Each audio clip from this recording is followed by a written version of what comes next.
يا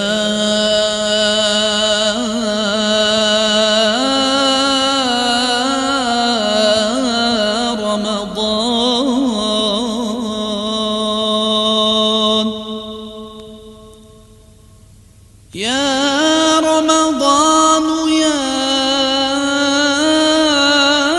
شهر الهدى يا شهر الندى يا شهر البركات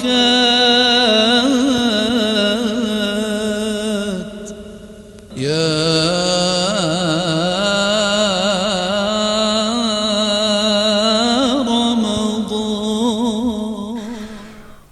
قل إن كانت لكم الدار الآخرة عند الله خالصة من دون الناس فتمنوا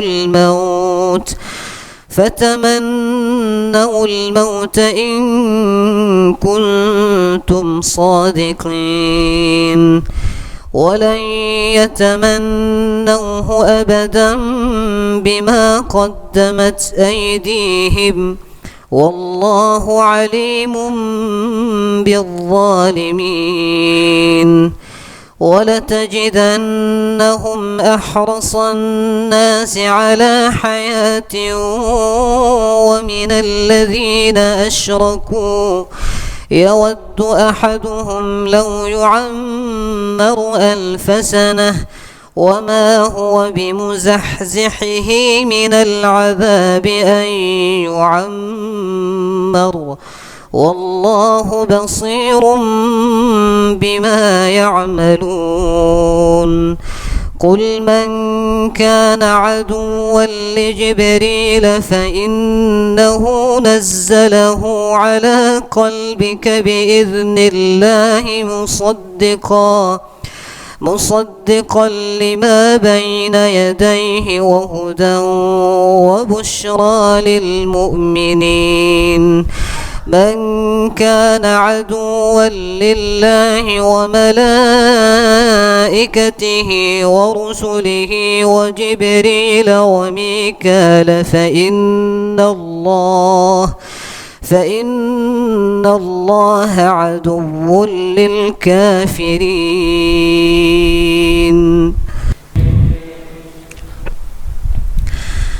ولقد أنزلنا إليك آيات بينات وما يكفر بها إلا الفاسقون أوكلما عاهدوا عهدا نبذه فريق منهم بل أكثرهم لا يؤمنون ولما جاءهم رسول من عند الله مصدق لما معهم نبذ فريق من الذين أوتوا الكتاب كتاب الله وراء